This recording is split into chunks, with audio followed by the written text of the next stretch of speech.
Could be more, but as long as a business can bring me that required rate of return. And I think for every entrepreneur it should be the same, that you have a figure. You have a figure below which you cannot invest. Yeah. Yes. So for me, it was my financial background, really. What would you say?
Like something that you're going to learn, and maybe at a point, yes, you may not get a job immediately, but it's a skill that you have in your head, and you can actually invent and start your own business.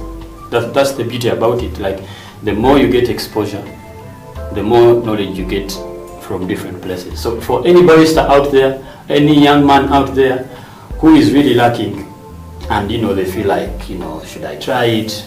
Come on, it's time. The coffee industry is growing big in Uganda and out. Baristas are really respected people, not like before. So please join. It is really a very good adventure. Come on, down at Blue Press. We are ready for you.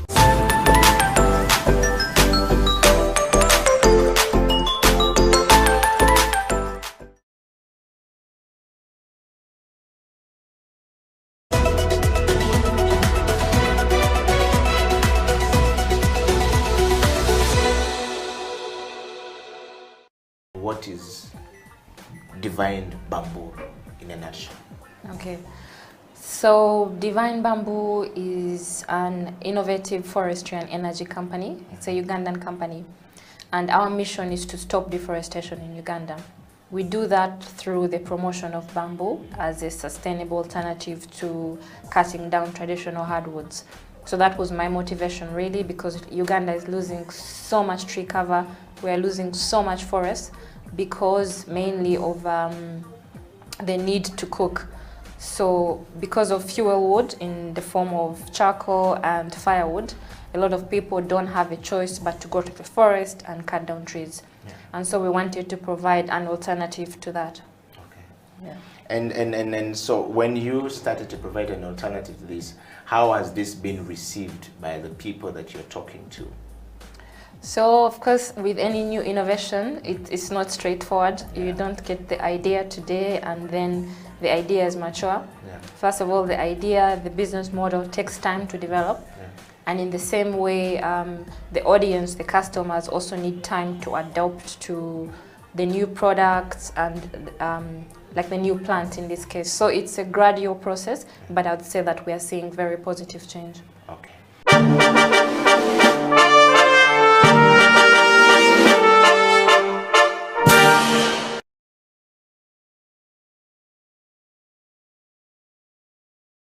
It's very important. The most important brew ratio now most people may not understand. It is the ratio of Water. the coffee powder to water, To water, and the yield. Water in this article will bring us into the yield. If I put 10 grams of coffee into my portafilter, how much of it am I? water Exactly. do I need to add? So if you don't master the brew ratio, Yeah. oh, everything is going to turn out a mess. Yeah. You understand? Even if you know that knowledge and you don't master the brew ratio. Yeah.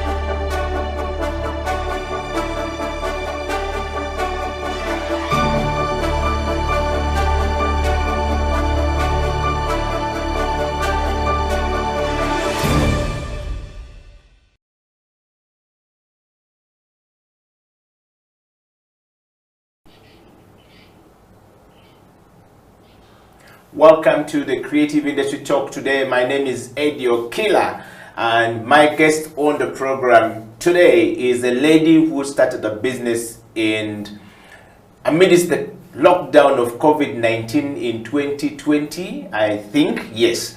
And you know, when COVID came, everyone was shocked. No one was prepared. Everyone was home. Getting food stuff from the market to your house was a problem. Some people saw it as an opportunity, others were complaining. But this lady here started something very special, and today on the program we are looking at those who are creatively thinking to bring solutions to people in their homes or at their comfort in their home or in their house are the people we're looking for on the show. And the lady is no different today. Olivia Kasiri Ariho is one of those people who started the businesses in the lockdown. And of course, Konviniyenti Food Delivery Services is here for us in Kampala, in Uganda. A business started during COVID-19, and the story is how creatively she was able to think about the competition between the border guy, my border man, to a real business that actually goes to the market and brings food. Olivia, welcome to the program. Thank you, Eddie. Thank How you are you for having doing? I am well, thank you. And how have you been doing with the business? The business is good. Yeah. It's growing steadily. Okay. We are learning new things. We are thinking beyond COVID. Okay. Yeah. I want to start from a lighter note for those who are seeing you for the first time and would like to know you. You are live on our YouTube channel, on Twitter, on Facebook, and of course on Twitch. We have entered Twitch this week, and that's a huge platform, talking to over about 1.8 million Ugandans in diaspora who don't know, you know, what happened at home, but are very interested in knowing what happened at home. And of course, they would want to know, who are you, what are the values that define you, if we're looking for you Ugandan, if yes, where do you come from? I'm a Ugandan. I'm a mother of 4. I am married to a wonderful guy called Anthony. We've been married for the last almost 9 years. We have 4 kids. My passion for business is really God-centered, I should say. Yeah, we all have our different entrepreneurial journeys. Mine was from a place of trying to help my mom, and then I found my niche there. I found that it was easy for me to be self-employed than to be employed. Not that to be employed is a bad thing, but I just found it easier there to take the route of having very many bosses at the same time as opposed to having one boss. Yes. Yes. So from the ancestry point of view, if somebody is looking for you and watching you for the first time from the US or from Europe or from Canada and you know, for the first time, which part of this country do you come from? I'm from the east. I'm Msoga. Okay. Yes, I'm Msoga. Are you a princess, by the way, from Busoga? No, I'm not a princess, but I come from a long line of hardworking people. Very hardworking people. Yes. Okay. Yes. I've heard that line being said. I come from a long line of, you know, King David, and we're hardworking people. Yes. Yes. Well, I mean, if you're joining us from anywhere across the world, it's the Creative Industry Talk. We're going to be having a fantastic conversation with Olivia right here on the show, and you can follow it from home. You can send us your kisses, your comments, whatever you have, and we'll definitely be able to respond to it. Olivia, starting from that, you were employed before. What inspired you to leave your job? Why did you leave your job? You seemingly had a better job than many people out there would do. Yes. I think I was employed because it was the convenient thing to do at the time, but it wasn't the most comfortable thing for me. Yeah. Yes, so I was employed, and then some people believed in me and they said we could do something better with you this side, and that's how I ended up having very many bosses. Yes, but I think entrepreneurship for all of us is different. For some of us, it's a passion. You're already thinking of the next thing that you can do, and so that was my idea of walking out of my job, of being employed by someone else, that I just wanted to do the things that I could do that I could otherwise not do when I'm employed. Okay. I didn't feel I would give my 100% at the employment if I was still doing the other things. Okay. Yes. When you say the other thing, we want to look at creative ways of thinking of the other things you're talking about. Which sector were you employed and why did you leave? I was into the financial services. Okay. Yes, I was into the financial service, and I'm still in the financial services even as an entrepreneur. I'm into the financial services. So Konviniyenti is not my first business. Yes. Okay. Right now I run about 3 businesses. So Konviniyenti is just one of them. Okay. Yes. I mean, we're definitely going to dive into convenience right now. Yes. COVID-19 came, it hit very hard, and so many people were literally at home. We didn't know what to do. And the impact of COVID-19 on many businesses was quite very eminent and seen. Some businesses closed down, some people found opportunities in the lockdown, and some were thinking creatively to come up with solutions that could, you know, fit the problems that were there at the time. And your business is not different from, you know, one of those that creatively came out of that. Yes. And we want to just hear from you a little bit more. If you could tell us about the story of how you came up with Konviniyenti and the name. You've mentioned the word convenient 3 times in your statement, whenever you've spoken. And we want to know from you why the name and what was the inspiration behind this, and how did you see the opportunity that others would not have seen? So I'm a mother of 4. When COVID came, I was a mother of 3. So I have a COVID baby. But I was the customer. I was my own customer, if I'm to say that. I'm the perfect customer for Konviniyenti. That I'm a mother of 4 kids. I don't have a lot of time. Even if I went to the market, I would want things done quickly. If I am to send a border guy, he would not bring the things the way I wanted them. So I looked at myself, and I'm like, I'm the perfect candidate. And then I looked, and there were other people like me. There are many mothers out there like me that they don't have time. Probably they are running a business where they're employed 8 to 5. They just want us, not a structured, but a very proper way of doing things. That my groceries are bought, and I have time to attend to other things. I don't have to go to the market.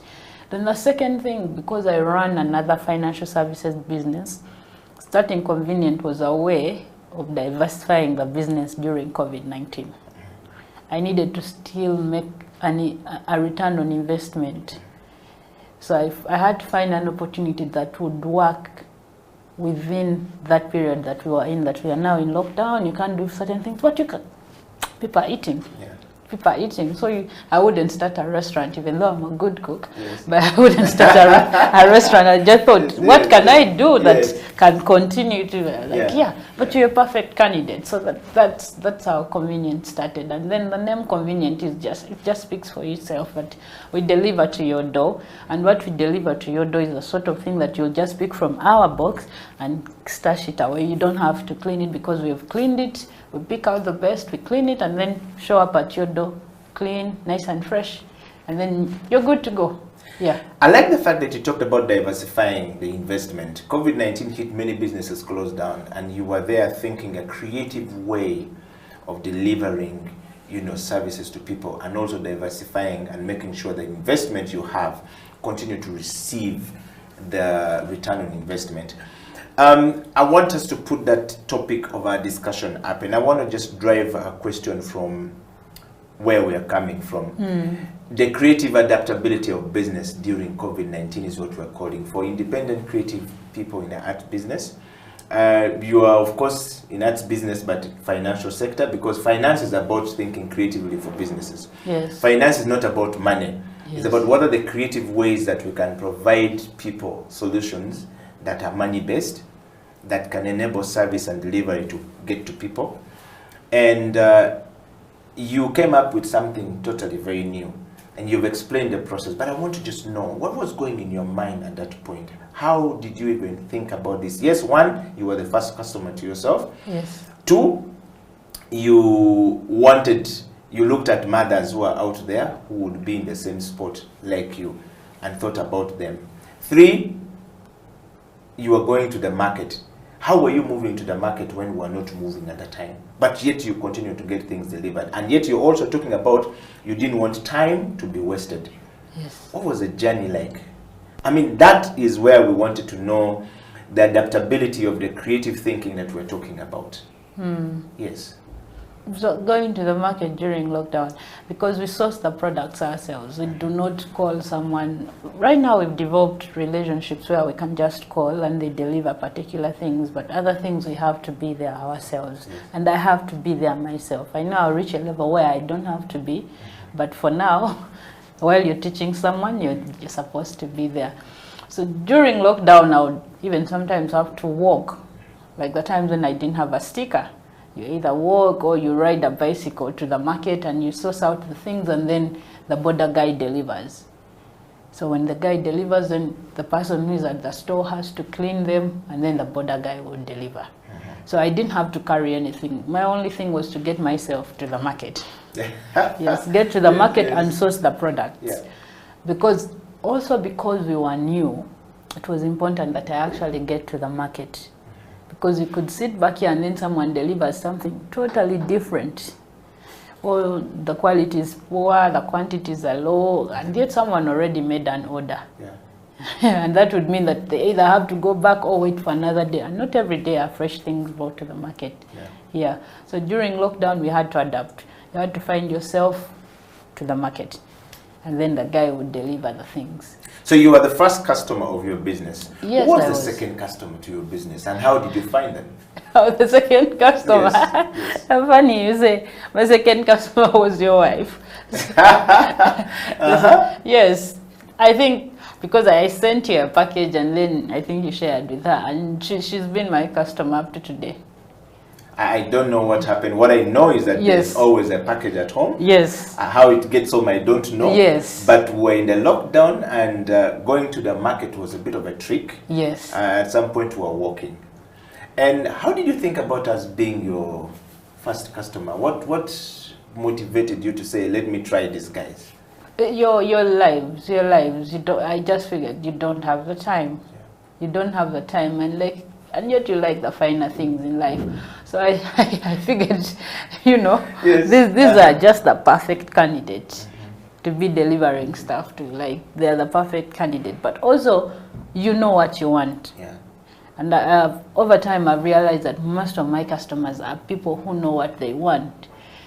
I have standing orders every week now. So there are people whose lists are the same. And there are people who tell you that that's how they manage their finances, because they know that every week maybe this amount of money goes to groceries, But it also helps in the administration at home that, you know, stuff is not wasted, because stuff comes in once it's packed away, no time is wasted. Yeah, so we have a picture, of our ideal customer. So you basically profiled all of us Yes. before coming to us with your Yes. business idea. Yes. I wanted to hear the third customer and how you reached out to them and what you said to them, and of course subsequently how you were able to recruit the mothers. Did you look for people within your space to say these are mothers with children, 1 to 2 children who cannot go to the market, and how were you able to communicate the service to them? Most mothers like to go to the market themselves, and most people would prefer, or they have a border guy, they will call and say, go to the market, or they have somebody in the market they call, and they say, put for me this in, and then, you know, send through, and the money goes. How were you able to break through that sort of like a situation that, you know, like a pre-existing, you know, services or relationship that are usually there for mothers who shop every single week for their households? So we profile our ideal customer, like I said. So we profile our ideal customer, what they like, what they do, where do they spend their free time, who is doing what we want to do for them at that time. And then we found out that for us it was a border guy. Yes, like they have, you call someone, hey, I have this, and they tell you, I have my border guy. So we had to beat the border guy and not take him out of the equation, because really they are the guys who do our end delivery, mail end delivery. So the idea was, give a service, have to add value. Where the border guy will bring the cassava and the Irish and everything thrown at you, our packages are different. You would think you got them from a supermarket. And that's what we aim to do, that when we get the products, we clean them. We sort out whatever is not good enough for you, and so we deliver to you something that you're going to put in your fridge and you don't have to worry. Well, if your border guy brought you stuff, it would be different. Or if you called, you know, they would just give you stuff and then you'd have to go again. You've not really saved time. If you have, you saved a little. But for us, it's like we are creating time for you to do other things. Yeah. Wow. Well, we're talking to Olivia right there, talking about the creative adaptability of businesses during COVID-19, and of course, independent business minds are able to come up with something totally new for us. Olivia, just before we take our first break, I want to go back to you, to the point of profiling. You have a background in finance.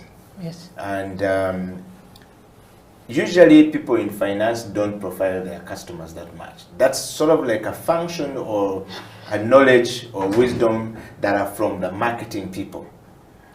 I mean, where did you find that? How did you, or rather, how were you able to balance the two? Because finance is about giving me the money, I need return on investment, or you look at my idea that I brought in for you, if I'm looking for money from the bank, for example, and say this has this risk at this point, this has this risk at this point, we can give you money. If you're looking for a certain amount of money, we can't give you a certain amount of money because you may not be able to pay back because your business profile says this. But here you are profiling the customers, at the same time thinking about, were you not afraid of risk? And how were you able to cross from finance to marketing at the same time and going back and finding a balance in between? One of the things that I purposed is that I wasn't going to waste time not on someone, but on spreading the gospel of my service to everyone in the market. Because that I had limited resources. Because at the time, it was only me and my house admin, who still works for me. So she has 2 jobs. She works at home and then she works at Konviniyenti. So it was just the 2 of us. And so I thought to myself, I have to be very, very, very focused. I cannot spread, we can't spread ourselves too thin, giving a service. And now we are moving into that space because we are more. But at that time, we couldn't serve the bachelor, serve the young woman who lives alone with her friends, because their needs are different. Even though they need our services, yes, but they need it a particular way. And also at that time, the person I best understood was someone who was like me. So the profiling was really to help me use the resources I had at the time to focus and deliver an excellent service to the person I best understood at that time. All right. Yes. We're going to take a break, Olivia, and then when we come back, we want to hear from Olivia what was the first investment amount to start the business and how did it work? You know, from a finance point of view to, you know, starting the business, how much did she put in? How much should we always put in our business when we're starting something new, particularly if you start a business during COVID-19? Stay right there. Creative Industry Talk will be right back after the break.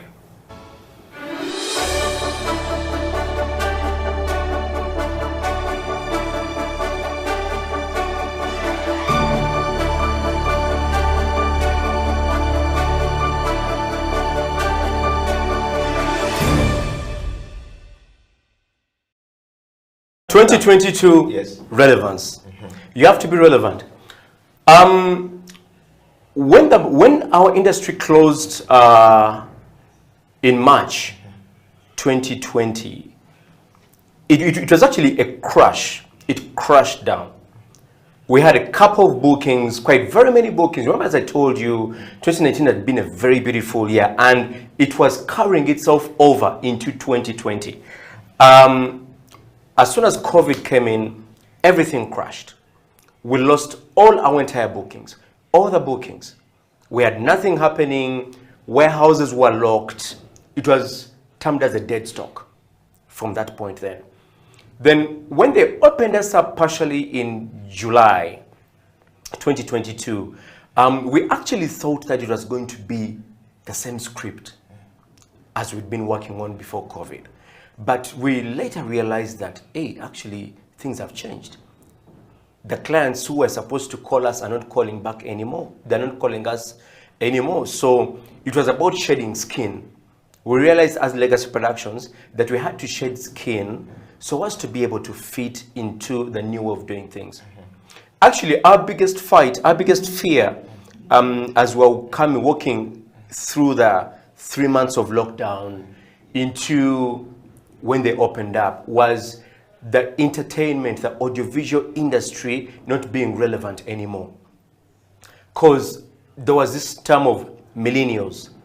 Millennials are coming up with new ideas, the new normal, new way of doing things. You don't need to do any more conferencing with those big gadgets. You can do everything from your phone in the comfort of your home, so long as you have entertainment, so long as you have this small piece of equipment powered by internet. So, us getting back to be alive, we had to push things from the point of relevance. How relevant can we make ourselves as Legacy Productions to our clients? How our clientele being corporate, how are we supposed to come back and step back into their space with what we can talk to them that is music to their ears, as well as adding value to their brands and images? Yes.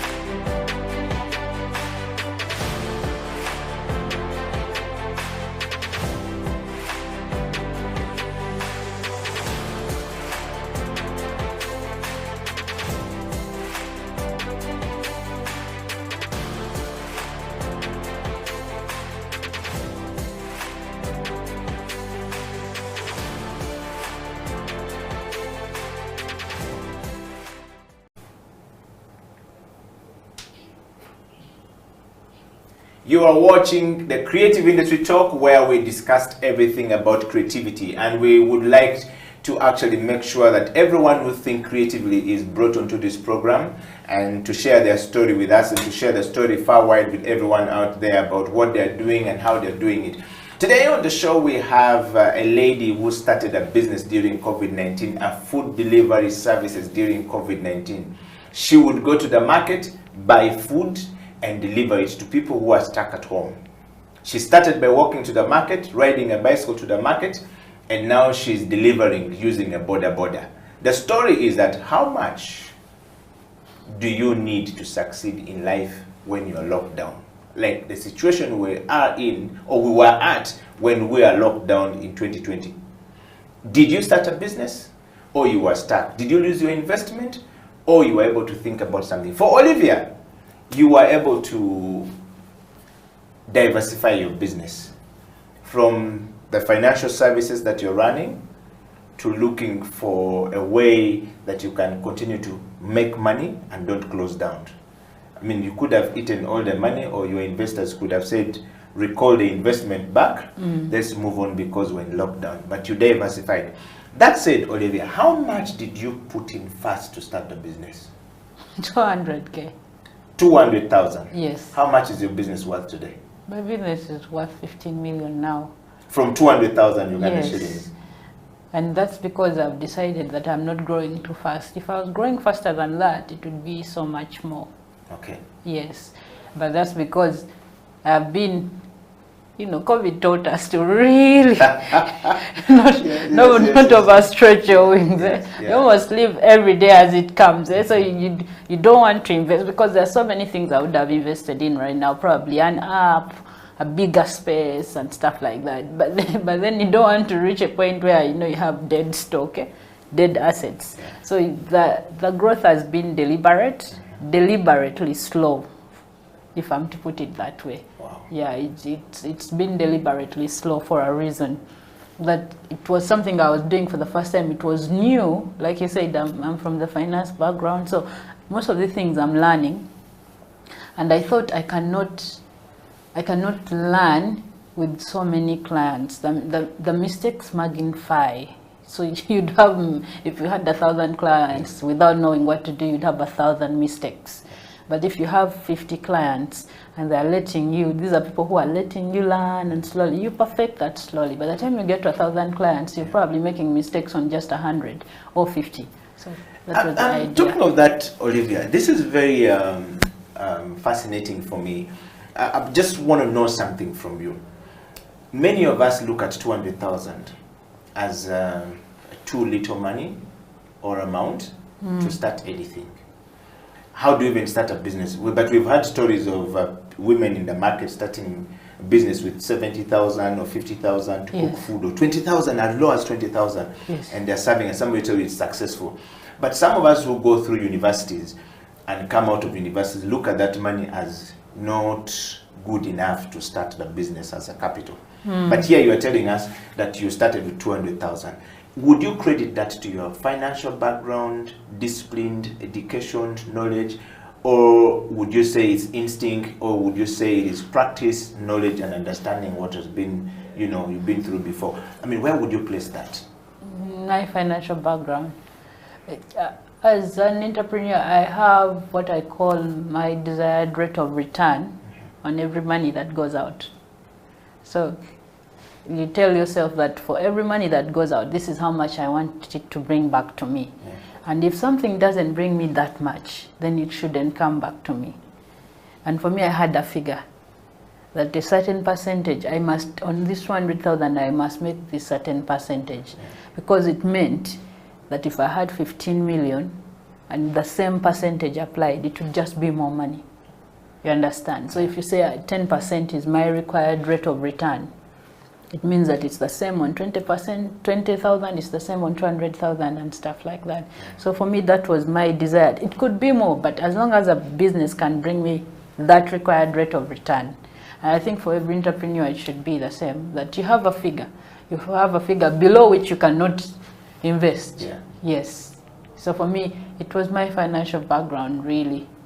What would you say to a person out there who is trying to start a business just like you, and perhaps does not know what to do or how to go about it? Because many of us out there are looking for businesses to start, are looking for something to do.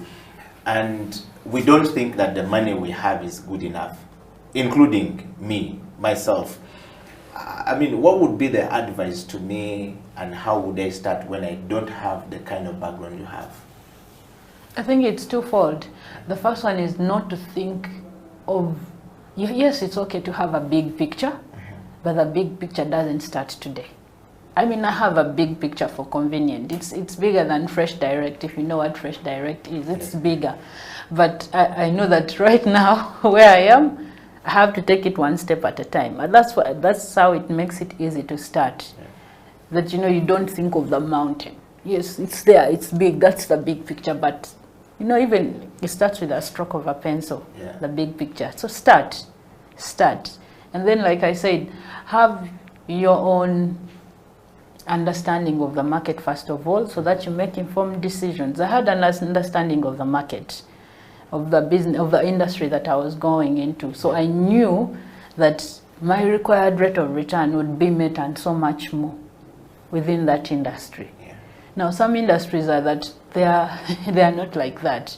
So you would never find me there. So understand the market you're getting into and start small. Start small. It's better to lose 200K than to lose 15 million for sure. Wow. Yeah. Many of us don't get to that point and don't realize that point is very important. Talking of that, Olivia, there are people out there who are looking for opportunities to grow. COVID-19 came and hit them hard, and they are looking for some success stories or some motivation to move from point A to point B. Thinking creatively and adapting to a situation that is quite difficult and challenging is not something that everyone finds easily. For you, you were able to think about it properly. How far have you gone with Konviniyenti right now that we can learn from you the processes that you've gone through to get to where you are, and how many customers do you have at the moment serving with this 200,000? So when we started Konviniyenti, I started in my kitchen. So what would happen is that, the border guy goes, he brings the things, I clean them in my kitchen, and then I do the deliveries. What hasn't changed for us is the way we deliver. We will not deliver your things in a Kavera like that. I had to go where they make boxes from, get them, clean boxes, put everything. Now what has changed since then is that I'm no longer in my kitchen. So I have a space. I have a space where we receive the orders and the stock comes in, and then we call it like our order satisfaction center.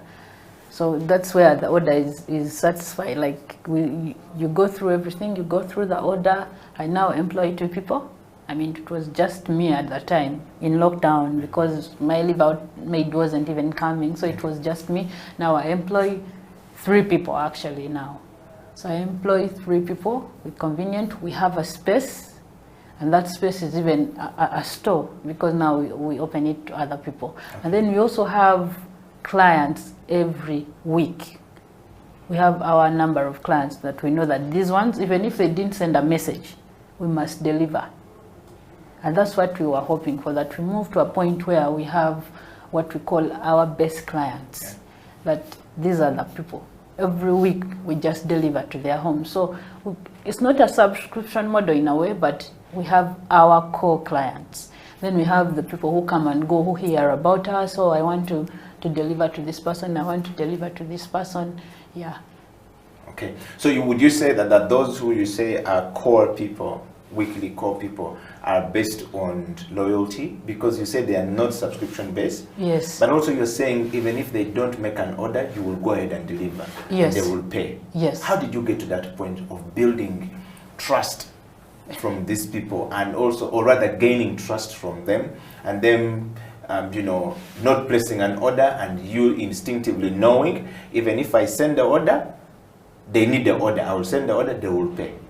Yes, that we have become part of their lives. Yes. Yes. How did you get to that point? Because that's another point of learning. I mean, yes. It's a very creative way of thinking, but we just want to learn from you. How did you get to that point? If you share. It starts with the service that we are providing. Yeah. So you have to buy yourself into someone's schedule, because what we are providing is actually time. By bringing the groceries to your door, we are according you more time to do the things you can do. But we want that time to be quality time, in the sense that we don't want you to worry about what we are going to deliver to your door. So when I deliver something to your door, and this has happened over time, and it's not good enough, we've been so easy to say we will change it even at no cost. So it's been a two-way thing, that these are people who have allowed us to learn on the job. You know, they have allowed us to learn on the job. You make mistakes like, oh, you delivered something, probably you didn't actually understand what they said. Like, I want this watermelon, which is this color. Yes. And then you deliver something of a different color. Like, that sounds like what goes in my house. Yes. Because a certain watermelon is yes, not allowed. It's not allowed in your house. So you have to tell yourself that, you know what? This is someone who is willing to come every week and send their order through. And so you learn that we are buying ourselves into someone's schedule. Okay. That when someone thinks of us, they think of people that are part of their lives. You know, when we think about this, Olivia, it looks like we're living in Europe. This is life that some people would think it's a European kind of life. Because in Africa, service delivery and effective service delivery is not something that is part of our DNA. We are usually very proud when we're delivering the service, or we tell people off when things don't work, or we don't even make an effort to make sure something that we're trying to put in as a business works. Now, we have reached that point in life that there are actually those people in Uganda who can trust somebody to take care of that space and time, to buy them the time so they can do something else. That said, Olivia, how many of those customers do you have today? We have 10. And that may seem like a small number until when you look at their orders. Yeah, that's when you're like, oh, those are many. So when you say 10, what is that? An average order is like how much? An average order is like between 150 to 200,000. So if you have 10 of those every week, If you're still working in the bank and you go to the bank to ask for a loan with that kind of number, would they give you a facility? No, they wouldn't.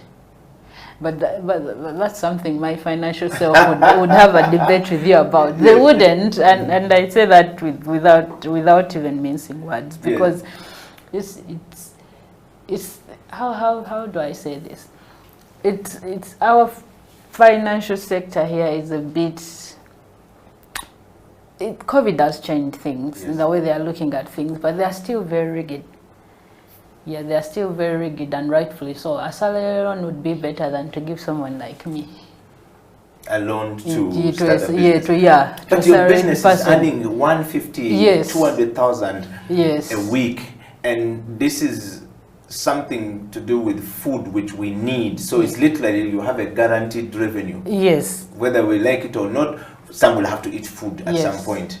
And this is a very creative way to adapt to hard situations like during COVID-19, and it's effective. Why would the bank not give the money? What do you think is our biggest problem when you say it's rigid? Can you break it down for us? Because I know some people out there are wondering, why would I even need the bank when I've already reached 10 customers who can give me 200,000 a week and I'm okay? There's that too, yes, there's that too.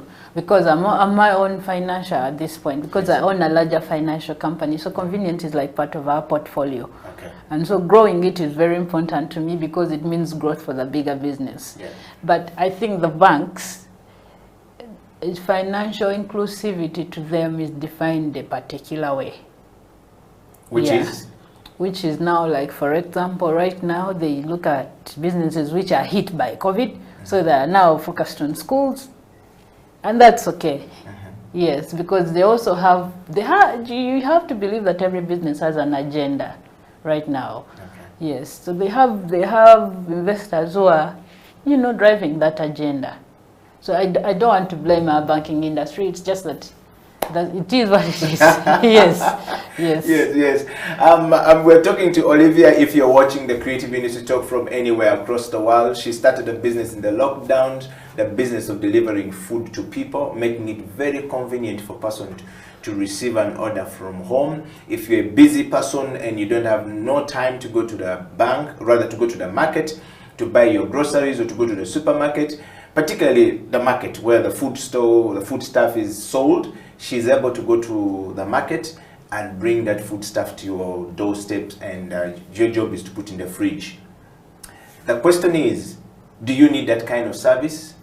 Are you that one person who need that kind of service? Can you be part of Olivia's service? I mean, be part of the Olivia's service that she's providing as a customer? Or for you, you prefer to ride a bicycle and go to the market? We want to hear from you. Send us your kisses and disses before we go for a break. We're definitely going to read it. Olivia, we're going to take another break. But before we take that break, I have a question which has been burning. In fact, somebody sent a message. Yeah, it says, Edio Killer, thank you very much. I live and work in Europe. What that lady has started is phenomenal for Uganda. I wish she was in Europe, because this is the kind of service people like in Europe. Nobody wants to walk around to the market to go and buy things, particularly if you are still trying to build your life and make it work. Now, I have a question for her. How is the business look like it is built around people who are very close to her? How is that business scalable? And when she's talking about the bigger picture of it. Yes, for about the first 6 months, I feel like all my clients are people that I knew. I'm like, how am I going to do this? Yes. And then so when you talked about me profiling the customer, and it's like, how did you get to that marketing? I feel like my marketing was still, and still is, I'm still struggling. I've gotten myself into spaces where I am learning.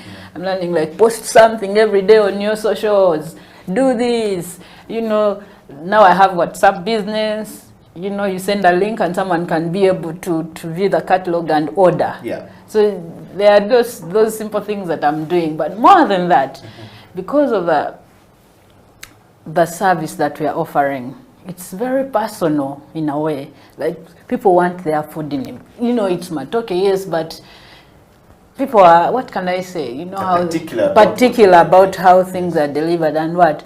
And then the thing is that we all have people who we call reference points for certain things. Yes. So my thing is that the people I have are my reference points now. That when I deliver service to Eddie, and someone trusts Eddie, Eddie has people that trust him. If he gave his word that you can get from that lady, it will work. So for me, my thing has been that I have to deliver excellently to Eddie. Yeah. And I'm hoping that Eddie will market. But at the same time, I'm learning. Yes. Yeah. So the referrals are your biggest. Yes, my referrals have been the biggest thing for me. Yes. So when someone comes to us more than 3 times, that one is a keeper. Okay. Yes. And just as we go to a break, before we get to the break, there is a moment in Uganda. Yes. I will zero down to Uganda, Africa, but Uganda. We don't believe in excellent service delivery as a means to sustaining a business, because if I excellently deliver the service, what I hear from you, to somebody, that person is going to be satisfied. A satisfied customer will make a reference for me.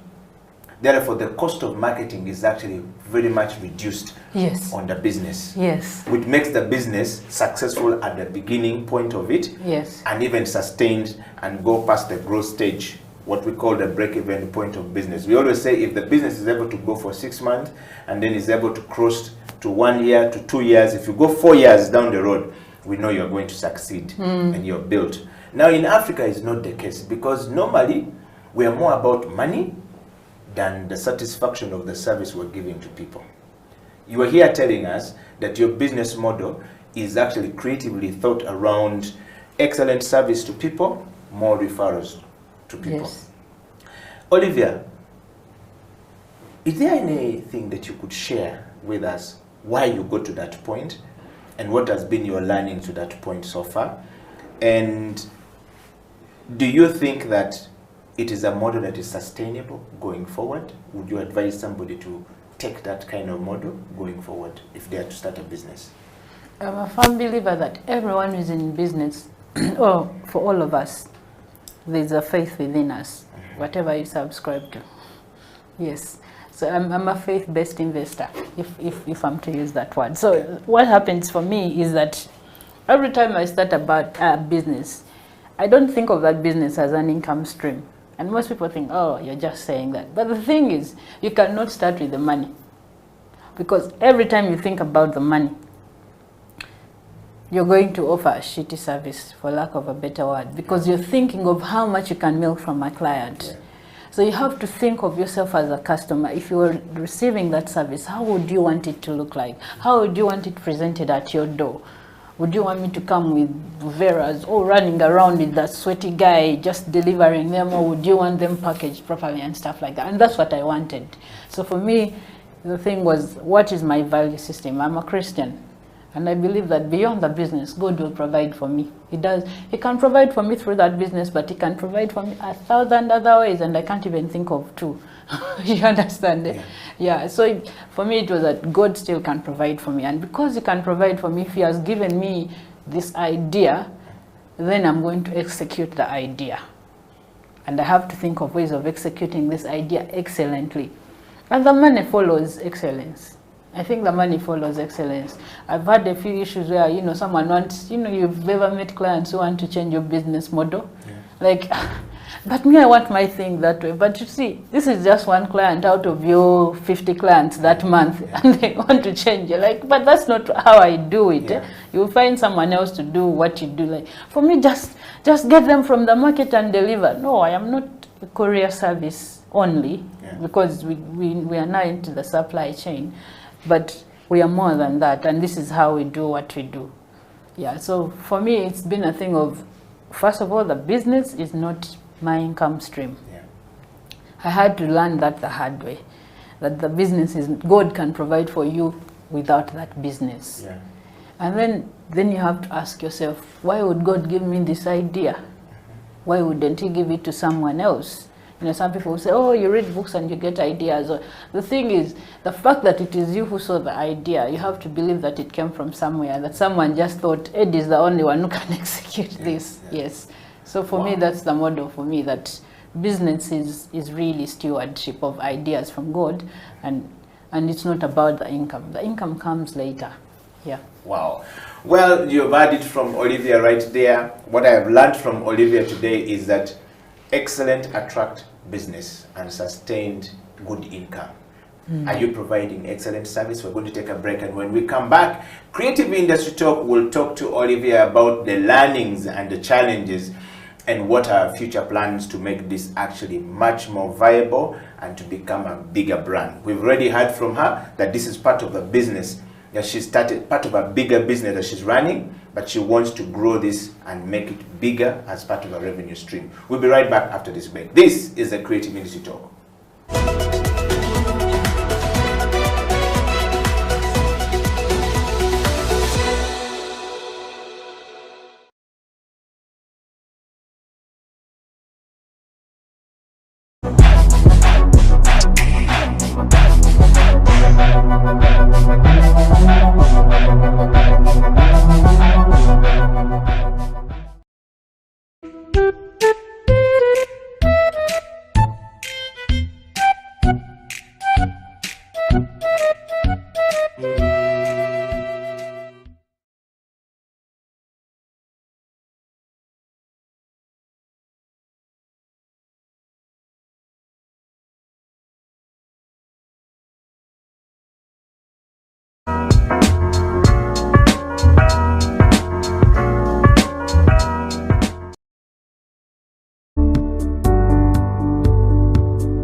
I want you to share something that is very fundamental. Having gone through all of these things, when was the first time you first held your first cash hanging out of the music, you and Abraham's, and how did it work for you guys? How were you feeling when you first handed it and you say, yeah, this is coming out of music? Did you buy something for your parents? How did you first thing, before I get into that, I'm happy that we are discussing this. Yes. Because then there were no talk shows like this. Yeah. You know, most of the artists of that era, not just musicians, but even DJs. Yes. You had to learn by seeing someone do it. Yes. Because people didn't know how to teach. Yes. I mean, you can't teach what you don't know. No, yeah. So you find that for the DJs, you had to first lift wires and cables, and you see how it's done. But now you're pressing buttons, you don't know even what they call them. But because you know, if I do this, it makes that. But if they bring you someone to teach them, you cannot. Because teaching is a skill. Yeah. So it's the same thing for music. That we have a generation that can teach music. Yeah. But share their experience, which they didn't. Were not given then back there were very few. Even just hearing of a work. Yes, we had professional musicians like Afrigos and the like, but workshops were. I think I had never had a workshop from in that era, like someone holding a workshop for musicians to teach them how to write, teach them how to conduct themselves, to brand, teach them about leadership, personal development, interpersonal skills and stuff like that. Yes. That was unheard of, you know. So but right now there are, platforms that someone puts a platform just for that. Yeah. So it's a very good thing that we are discussing this, because it was unheard of then. Yeah. So it shows how the sector has.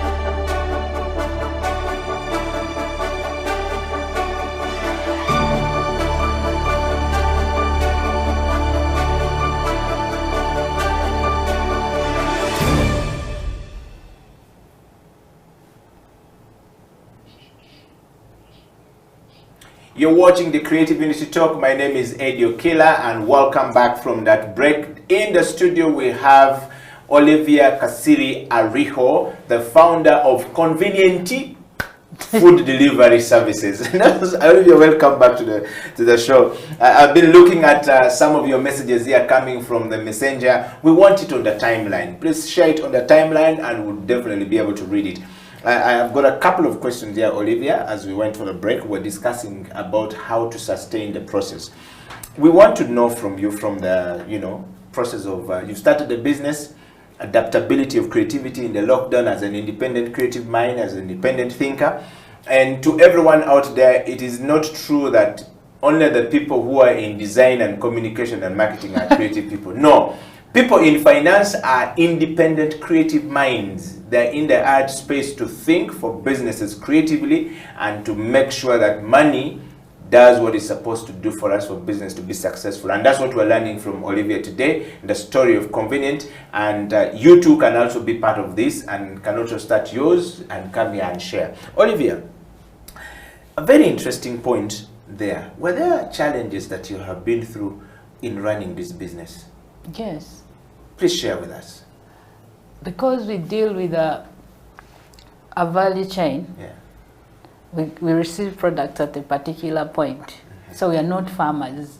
Though that's the big picture, that we have our own farms. Okay. Yeah, we are not farmers. So that means that the product we receive sometimes is not up to par.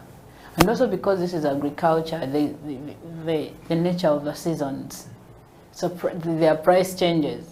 So you find where a tomato is costing this, and then you have to tell your client that no, it's not the tomato season. The tomatoes on the market right now are very expensive. And you have to tell the client. So it's those challenges and eventually reporting back to your final consumer that there's been price changes. Okay. And so we've learned to sort of hedge ourselves to know that we keep our price points to the final consumer in a way that they don't feel anything. Okay. But even when the price in the market changes, they don't feel anything. Yes. Wow. And so how do you communicate the challenge of the changing the price to a customer? Because customers are very price sensitive. Yes, they are. Particularly on the home products Yes. or household products, food stuff. Yes. If it's going to push onions, you're telling me the onions I used to buy 3 onions at, let's say, 500 shillings is now being sold 3 onions at 1,000 shillings. How do you communicate to them? And in the lockdown, prices went up. Yeah, prices went up. Yeah. In the lockdown, this business taught me that even though we call ourselves an agricultural country, that I was quite surprised that and I'm always shocked for particular products. The carrots come from Kenya, and you're shocked Because there's some carrots from Kabale. Yeah. But then we've all been told that carrots are from Kabale. Kabale Yes. is the food chain for... Yes, but yeah, then Kabale. you find out that there are seasons Yeah. when there are no carrots from Kabale or onions from Kabale, and they are coming from either TZ or from Kenya, and so the prices. So in the beginning, it would be that I would have to tell my client that today the onions are this, and then I was like, I can't do this. You know, now I'm thinking, I don't think about my 50 clients a month. I think of 1,000 clients when I'm serving them. So in my communication to them, it's like, how am I going to do this? So WhatsApp business, we have what you would call our catalog and stuff. So the prices on there, they take into account everything. They take into account the price changes in the actual market.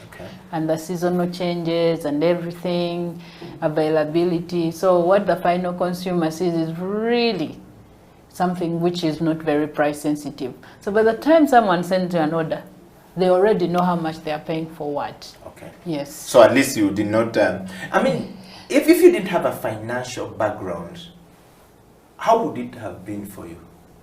I think it would. I would have paid more school fees. To put it lightly. Just to go back to school Yes. and land. Yes, You know, as in the school fees that we pay in business, where you make so many mistakes. Yes. I mean, I've made mistakes and I've had to pay. You know, a whole order is botched and that's potea. You know, you've invested, but I think if I didn't have a financial background, I would have paid more. Okay. I would have paid more. Yes, that's what I really think that I would have paid more school fees to learn in the business, because I didn't have any background in this, so I was learning on the job, so I had to pay some money for learning. Okay. Yes. Next question, Olivia. Who are your competitors? The border guy. Do you have competitors? How do Yes. you compete with the border guy? The border guy. I mean, I've never seen heard other, of a story where border guy is a I've seen a competitor, few yeah. other Yeah. people in Yeah. the market who are Yeah. doing what I do, Okay. but they're not doing it the way I do it. Okay. So you can either call that competition or something else, because the models are different. Okay. The models are different, and I think for me, we are doing the same thing, but we are not selling the same thing. I'm selling time. That's the way I look at it. That I am selling time. That even right now, if I am thinking of the way I package the service to a bachelor, I have to think of how a bachelor would want it. Probably doesn't want to chop carrots. Yeah.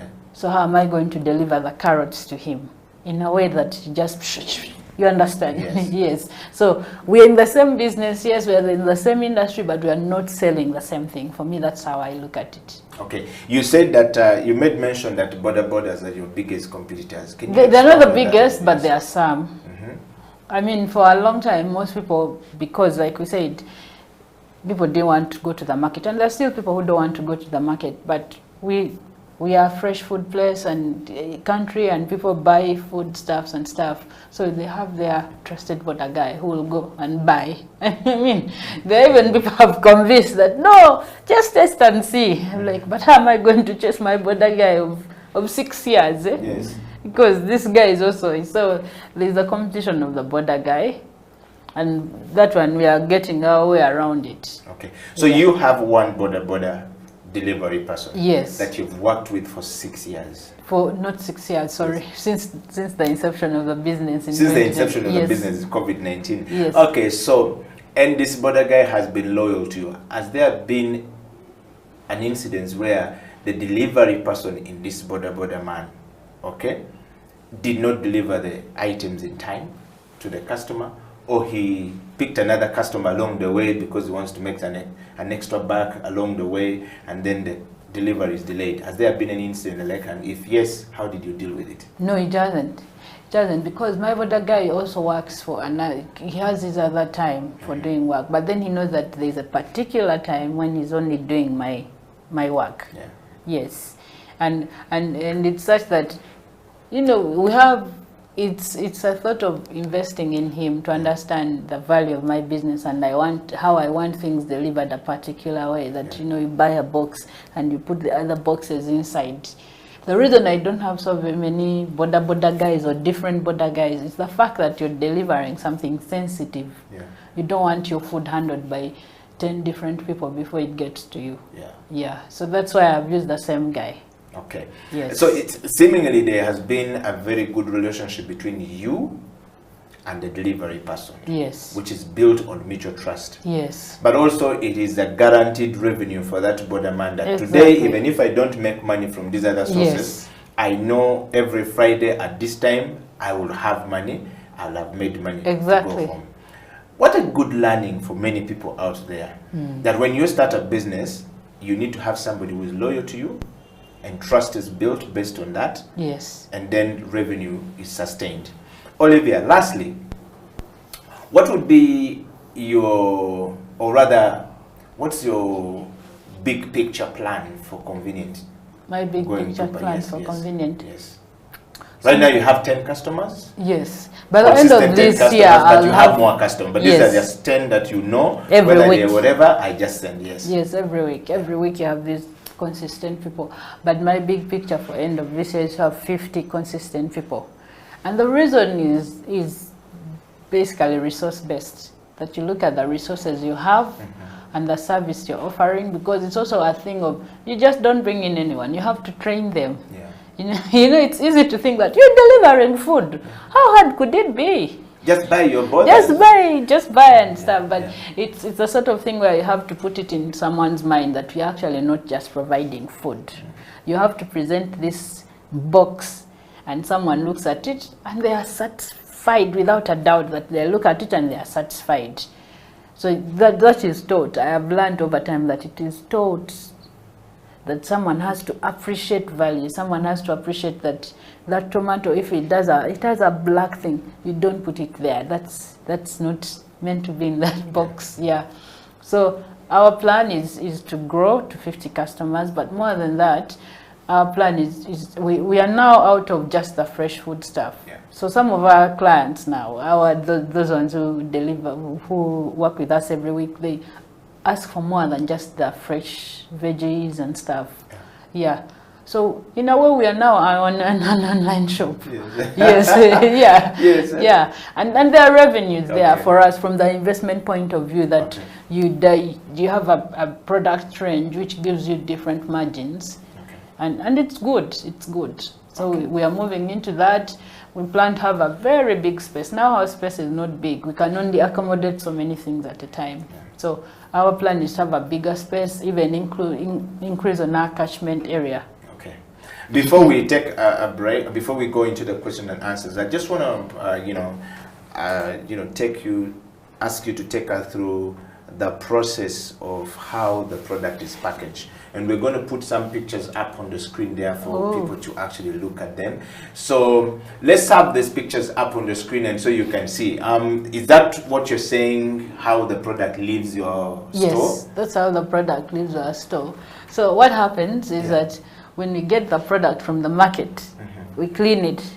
We clean it. So that's a clean product. Yeah, now. that's a clean product. You clean it and you wrap it in a way that whatever happens to it, dust doesn't get to it, so you don't worry about dusty Kampala. And then that box is covered. If you scroll through to the rest of the pictures, the box is covered like that. Wow. So when the delivery guy or my border guy shows up at your door, he's going to show up with that box when everything is inside, and your name is in the right hand corner to show that it is. So didn't that cost you a little bit of money too? So what's in there? So in the brown envelope is something that is more. Yes. Now that particular delivery was going to my home, so that one I don't usually put in a box because I'm going to put it in my car and go. Okay. So I never deliver an open box like that to clients. Anyone, yes. Yeah, I never deliver, but for myself, it can go. Yeah. All right, well, so we have it right there. I'm keeping that picture up on the screen. If you think you like Olivia's service, please, send them a message right there and send your list to them. Be part of the 50 customers she's looking for this year. We're just in the first month or the second month of the year. And you can also join and test the product. I can tell you, my household doesn't suffer from, buying. I don't know what happened. What I know is there's food at home. And nobody's running to go to the market, on a Friday and stuff like that. Usually a difficult, spot for people to go through. Now, what is that one advice that you would want to give somebody after this question? You think about it. I'm going to ask you a couple of questions that have come from people who have been watching the show. Thank you very much. All of you guys are watching the show from everywhere across the world. I have a gentleman say, my name is Anthony. I'm a Ugandan. I live and work in the US. I'm so happy to even see that in Uganda, in Kampala, people are beginning to think about creative ways to actually make business. Kudos to that sister of mine. I'm a Musoga man from Kamuli, you know, and she's saying Basogas are always very brainy. That's what she's saying. Yes, we are. Basogas are born creative thinkers. Well, thank you very much, Anthony. And he has the question, says, can you ask my sister, is this business model sustainable? Yes, it is. And this is why. The product we are offering is not one of those things that you have to think. No, we're offering food. Yes. And Ugandans are farmers. And our scalability depends on the people, the process, and the products. Yeah.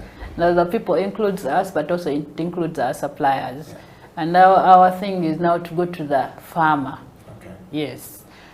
Going to the farmer when you have 50 people is not, what's the word?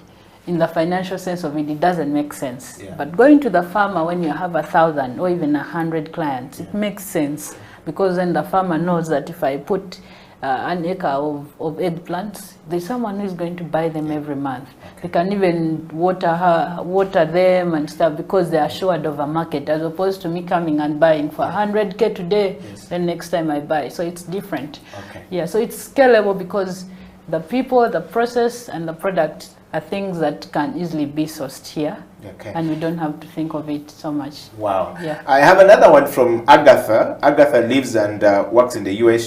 She's Ugandan, and she said, Edio Killer, thank you very much for bringing that lady. This has really made my evening to actually see that some good stuff are happening home. Normally when you hear of Uganda, you don't see, you know, whether we're going forward or moving backward. But thanks to my sister there. My question to Olivia is, food security and safety. How safe is my food basket from our house to from our stores to my house? Wouldn't, what if somebody talks to that border and if they don't like me, isn't there a possibility, basically she's saying, is there a possibility of somebody corrupting the border guy and putting poison in the food? Yes. That's what she's asking. How safe is it? I think that's very important, and that's something that for us we began to think about, because and that's why I was telling you that there's a difference between me and the border guy. Yes. That now we have people who think about that food security.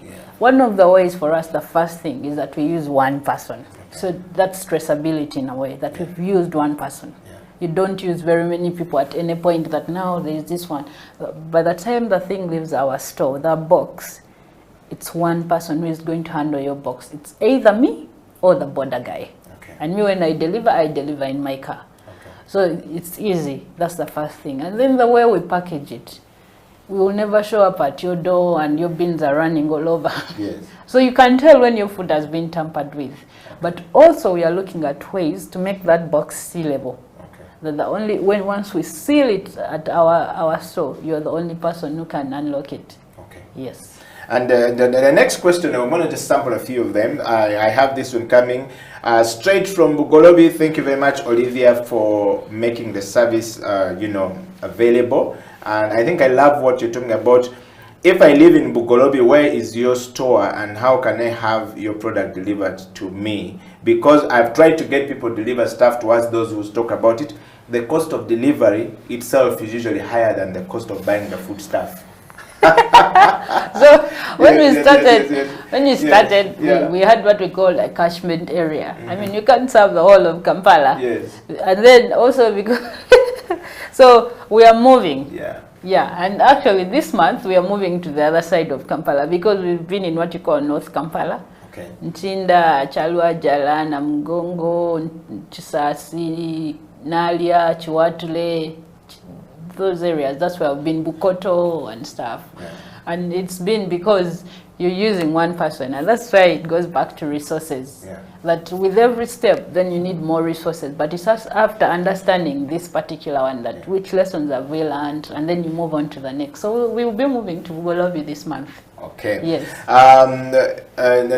Ediokila, thank you very much for bringing a lady to the show. And my question to Olivia is, how is she going to deal with the cost of delivery between the Nakawa market, if I need something from Nakawa market, Nakasero, to me who live in Buziga? First of all, I think the biggest problem people are saying Yes. here is that sometimes the cost of delivering the food to them yes. is higher than the cost of the purchase of the food. Yes. So what we do, we have what we call our starter pack. So our starter pack is the basics, what you would call the staples in the kitchen. Yeah. So it's 25K. And on top of that, that's when you put the delivery fee. Okay. That's when it makes sense both to you and to us. Okay. Economic sense. Okay. And then also, we don't get things from the market to you. We get things from our store to you. So from the market it goes Yes, to the delivery store. Yes, to the store, because we will also find out that these markets they have the same things, but some things are not found in other markets. Okay. So you could find that if you want great lettuce, you'll find it in Nakasero.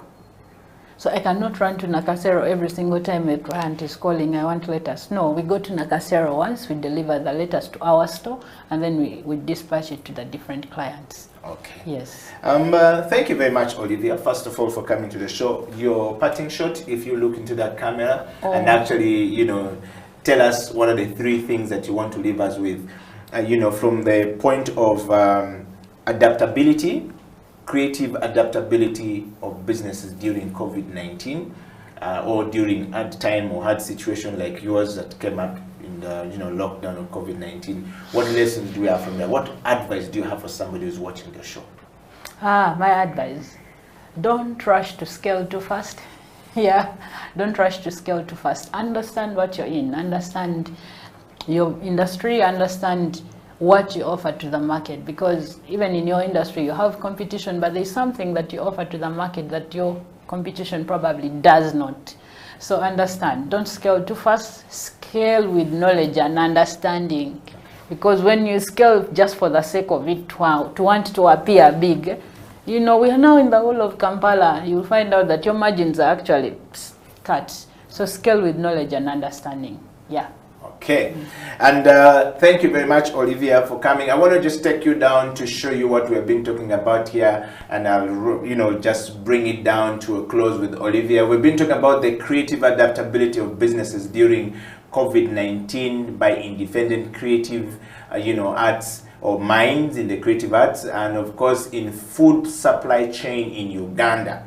That's what Olivia has been giving us. That's the service Olivia has been giving us. She started a business with 200,000. Now the business is worth 15 million shillings in less than 1 year. Isn't that amazing? And I see another comment coming here. Unfortunately, we have to go and let Olivia go. Like they say, every good thing must come to an end. And I think we've come to an end. Olivia, Pastor Joshua Mugabe says every time we come here, we have to spread love. So you have to do this, yes, and spread love to people. Yes, to people who are in COVID-19. And to everyone out there, we want to say thank you very much for being part of the show. To Olivia, thank you very much for coming. And until next week, Creative Industry Talk has come to an end. Ediokila, Olivia, signing out. Make sure that Konviniyenti is your delivery food supply. Let's put that number up again for you to be able to pick and place your order.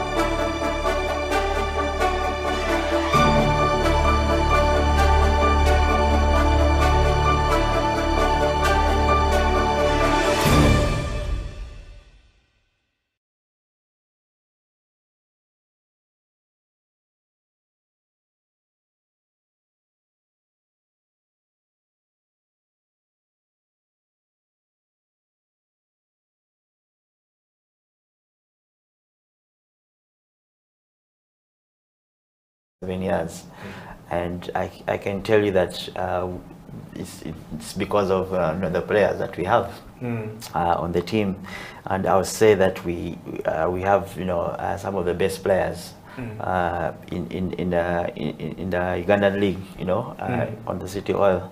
So as a coach, you want to pick your best players in the country to play, and I will not say it is unfortunate that they all come from City Oil, but you know, a lot of those players, you know, are City Oilers, and I really, you know, don't want to see it that because I'm a City Oilers coach and management is City Oilers, it's just purely on statistics and... In summary, you're saying it's purely based on merit. It's definitely based on merit.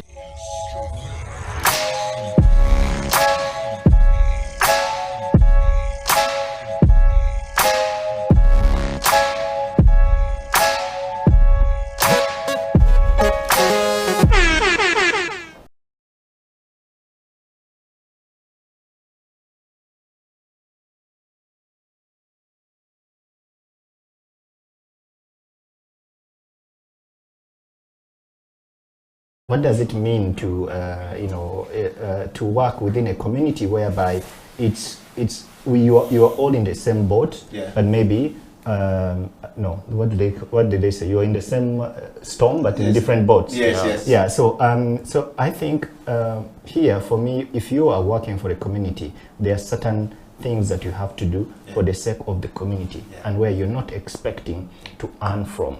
And if you're working for yourself, it doesn't mean that if you're working for yourself, you don't work for the community, or when you're working for the community, you don't work for yourself.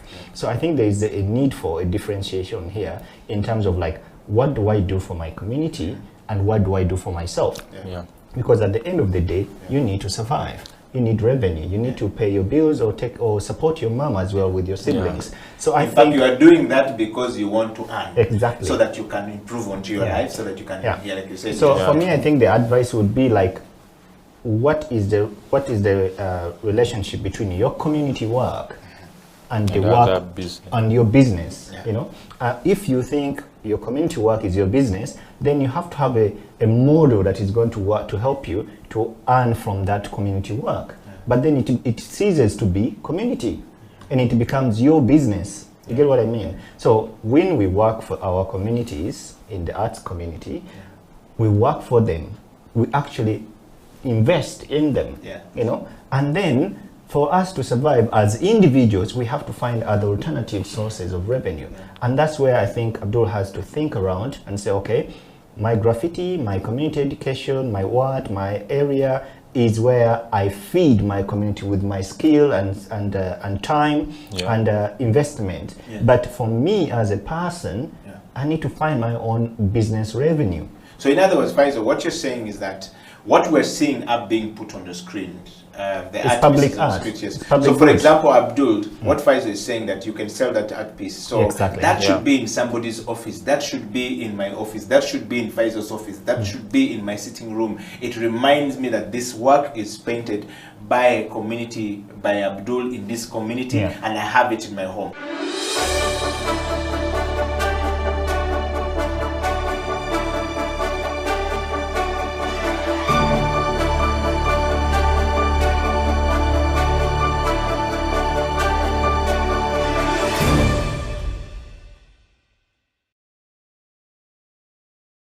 More from Jaja. Of course, Jaja is going to play for us that song, Kitenge. You've heard it, the sound, beautiful, and we're going to dive into how Kitenge is going to make it to the world stage as planned by Latif Shah.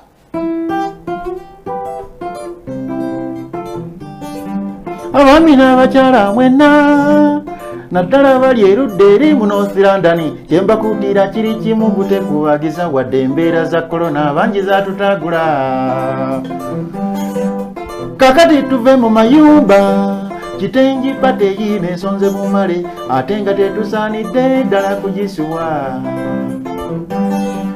mwani yabagamba okwambala engoye z'emivumba tujja kwambala bitengi byokka Designer Latifu Uganda omurasita owakabye yatunga mu nnyonyi Maliki Jeni ne Hawa abo basibi banviri alo tujja kuba nabo Anifa wa makeup Mariamu yeddikoleta konne popini ebyokulya bingi nnyo ebyekifiriko Madamu Sara Shoshi ebizaddemu omukono Olivia Kasiri Ariho maka manyinga ulira kulono twambala ebitengi byokka kulono twambala bitengi byokka.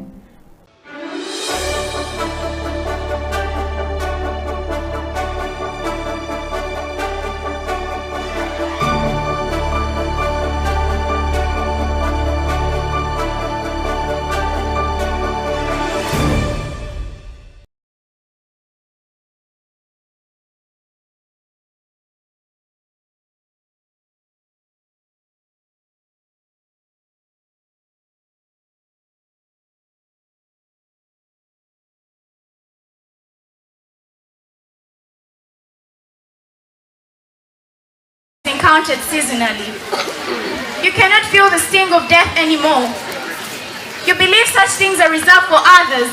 The unwanted stepchildren of gods who did not exist anyway. When you're young, it's easy to forget that you grow old, that you lose the smooth texture of skin or the milky white of eye, that you're beautiful. Black flocks of hair shall grow one day, and your heart will grow weary with lack of ambition. You forget that one day you lose the spring of step and the innocence of youth. You lose the liberty to dream dreams and the lifetime to chase them. You forget that you grow bold, bent and bitter.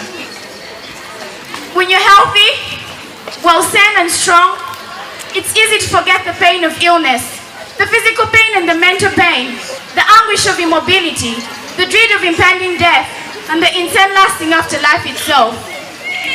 When you're born in Kampala, it's easy to forget the deprivation of rural childhood. When you're bread and buttered bread and frozen milk, it's easy to forget the hard-corn cobwebs welcoming the toddler in Morocco to yet another day every day. When you're perpetually conflicted between beef and mutton for dinner, it's easy to forget the thousands of fellow citizens out there who've been constantly unsure of their next meal from the day they left the womb. If the toughest read in your life has been choosing between Buddha and Namagunga for your high school education, it's easy to forget that 70% of the nation's children do not have the chance of knowing the meaning of the boring word blackboard. When you're alive, it's easy to forget that you'll die. When you're safe, sound, fat and pampered in your gated and manicured suburban homes, it's easy to forget that the masses of Ugandans out there can only manage half the night's sleep, wooing to incessant battles with mosquitoes, bedbugs, and stomach grumbling from emptiness. When you've gained admission to Makerere, it's easy to forget that you were once mortal, that the blood in your veins isn't of blue hue, and that your arteries are not pipes of gold-plated steel. When you're young, it's easy to forget that you grow old, and surely you'll die. When you're young, when all you think of is girls and boys and toys, a good job, money to spend and life to live, it's easy to forget that your country needs you. That by sitting there and wishing for good times, by refusing to involve yourself in efforts to right the wrongs of society, you're effectively betraying your country.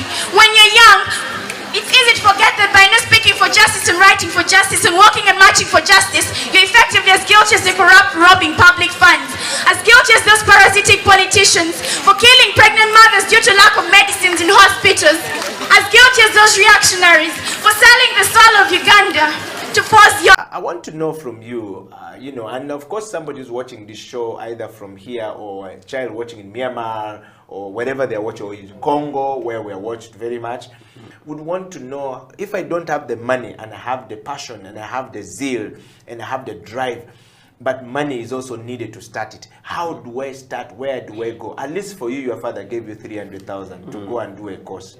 We don't know whether you spent the whole school fees or you only spent 1 month, took part of the school fees. What happened? How did you start, your fashion? Did you get money from somewhere? How should one start if I want to start? And I was like Kasozi. I think we should try to be close to people who love what we do, basically. Yeah. Because even me, I managed to skip from that low level to another level because I had networks. Yes. Just me, a mere meeting Gloria Wavamuno changed my mind.